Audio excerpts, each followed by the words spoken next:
كيكة الهبة كرانشي شوكولا اللي راهي ترند. كيكة أحمد الهايم اللي خلانا كامل هايمين مع هاد الكيكة، تجي مشربة وقوة في البنة وسهل التحضير.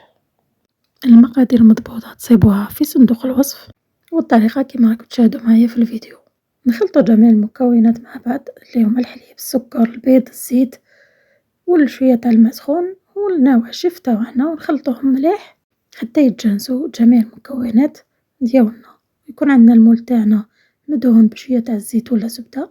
نفرغ الخليط ونديرو يطيب على 180 درجة، ما راحش تاخد وقت كتير، من 10 ل 12 دقيقة. من جهة أخرى نكون حضرت كاس تاع الحليب مع ملعقتين من بودرة الشوكولا أو حليب الشوكولا المتواجد عندكم. نسقي الكيكة ديالي مليح حتى تتشرب ونخليها تبرد في الثلاجة، ونوجد الكريمة اللي راح نديرها من فوق، فيها جبن كريمي، قليل من الشونتيي والطبيعي وشوية تاع الفانيلا، ونضربهم مليح. تقدروا ديروا كراميل، تقدروا ديروا عطر اللي تحبوه.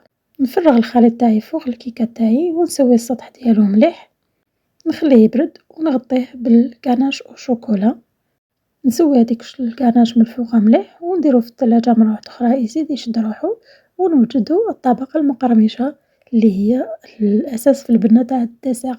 عندي أرز منفوخ مع شوية تاع الشوكولا دايبة، نخلطهم مليح كيما راكم تشاهدوا، ونزيد عليهم القليل من بودرة الشوكولا، نخلطهم مليح حتى نتحصر هداك الكريسبي، ونفرغه من فوق الكيكة تاعنا ونخليها تبرد في الثلاجة.